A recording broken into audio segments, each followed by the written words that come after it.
What's up guys, this is RBG bringing you another update on Marvel's Avengers. Last week we unveiled the mystery of how Tony Stark's technology had been compromised in the upcoming game. Come to find out, the very people he allied himself with in the form of S.H.E.I.L.D. were accessing data from his personal network. Thanks to their lack of security, that data was then breached by the Spymaster, who leaked it onto the black market. You guys really seem to enjoy that explanation, so we're going to dive deeper into more potential plot reveals today. But before we get down and dirty, I want to show you how to get clean with today's sponsor. If you've been having a weird itch for my content, chances are your favorite soap hasn't been doing its job. You need something that's going to clean that backside effectively. You need Dr. Squatch. Dr. Squatch is changing the way men approach hygiene by providing all natural high quality products that make you feel like a man and smell like a champion. After using their soap bundle, I can confirm that I came out of the shower feeling like I was bitten by a radioactive Billy D. Williams. Straight up manly, son.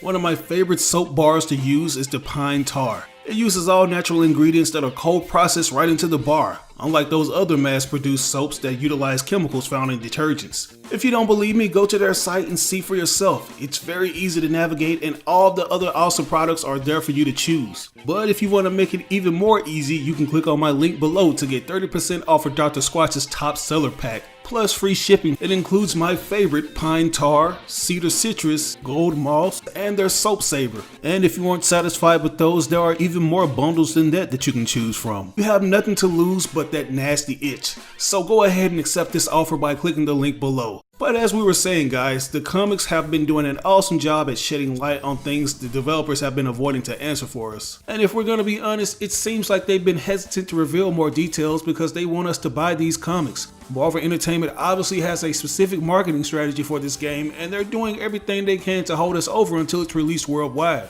Something else worth noting is that just like Marvel's Spider-Man game from last year, Tony and the other team members are well established in this prequel to the original Avengers game. This is a story about these characters in their prime, not an origin story. Based on the fact that they've essentially expanded their brand to the West Coast, it seems like they've been thriving more than ever. The members have a well-documented history with one another, and the same goes for their rogues gallery. So yeah, this game is carving out its own path, and while its story is relatively bold and new, it's still doing it with a distinct knowledge and respect for the legacy of these characters. As I mentioned in the previous video, there seems to be this healthy balance of the more traditional comic book atmosphere mixed in with the MCU, which is super dope. The only thing I have an issue with is how the Avengers designs look vastly better in these tie-in comics than they do in the actual game. I'm not sure if it's because Crystal Dynamics is going for a more realistic aesthetic that doesn't do the characters' outfits justice or what, but the comic book versions just look so much better. But that's just me. Anyways, I'm pretty sure you guys didn't come here to hear me rant about their looks. You want to see how this recent installment from the tie-in comics can reveal certain plot elements for the upcoming game. The adventure leading to Marvel's Avengers continues with the almighty Thor.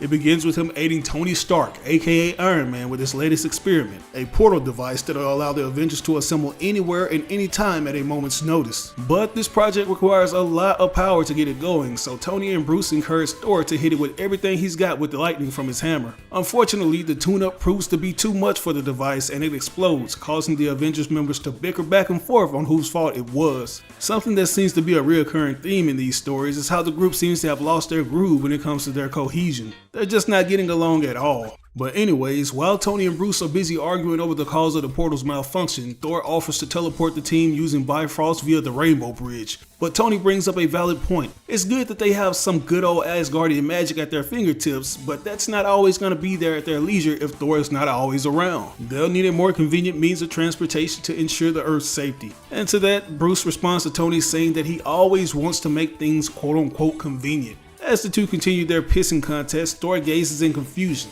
There's an epic portal to Asgard just waiting above them, but all these puny mortals want to do is argue. He attempts to close the bridge, but for some strange reason it stays open. There was obviously something wrong here. Not wanting to get involved with Asgardian affairs, Tony decides to take off, leaving Thor and Bruce to deal with things. And that's where we notice a mysterious figure spectating this failure. Thor's mischievous brother, Loki. Apparently, these teleportation issues were all his doing. With a little magic spell, he caused the device to malfunction and he halted the Rainbow Bridge from closing while he stayed hidden from the Avengers. He just had one more plan up his sleeve: manipulate his brash and headstrong brother to engage in battle with the Hulk, which he does with another spell to manipulate their words. The two got into an epic brawl that found its way to the city of New York. As they continue to go pound for pound amongst innocent civilians, Thor notices a familiar figure watching their battle from the sky and realizes that it's Loki. So he hurls his Mjolnir at him, knocking him out. Later that night, the two rejoin Tony to celebrate yet another victory, and once again Tony brings up a valid point.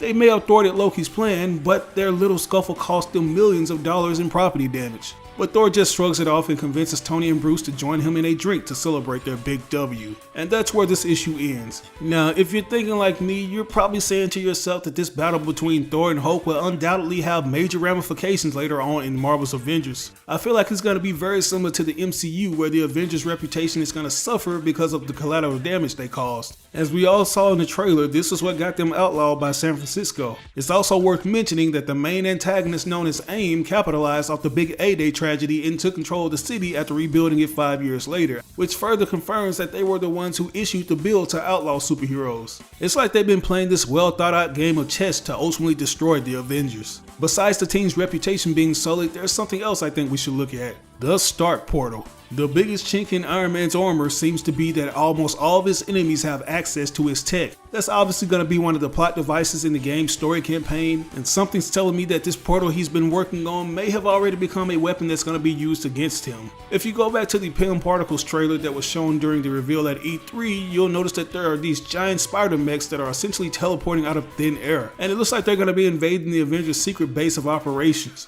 I'm inclined to believe that AIM got a hold of those Stark Portal blueprints and succeeded in creating that technology. This would put the team at a major disadvantage, and they'd be tasked with dealing with these issues all over the world. Thankfully, it looks like Tony was successfully able to make his own portal, because you see Hank Pym teleport onto the scene to shrink one of the giant mechs. I wouldn't be surprised if this war table that was mentioned in the game overview trailer was made possible by the Stark Portal technology, and will basically allow the team to jump to different locations all over the world to stop these imposing threats. I'm just saying.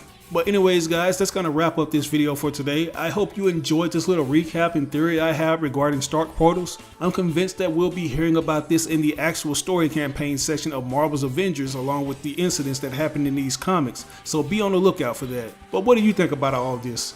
Are you liking where this is going? Let me know down in the comments below. I gotta give another shout out to Dr. Squatch for sponsoring this video. Don't forget to click the link in the description to get 30% off of their top seller pack and a free shipping. As always, I ask that you like or dislike the video. It doesn't have to be a thumbs up, it can be a thumbs down. Any feedback is good feedback and will only help me improve on future content. But if you really enjoyed the video, it would help me out tremendously if you shared it with all your friends and followers on social media platforms. Sharing really makes a difference. But this is your boy RBG signing out on another video. I will catch you guys later. Peace out.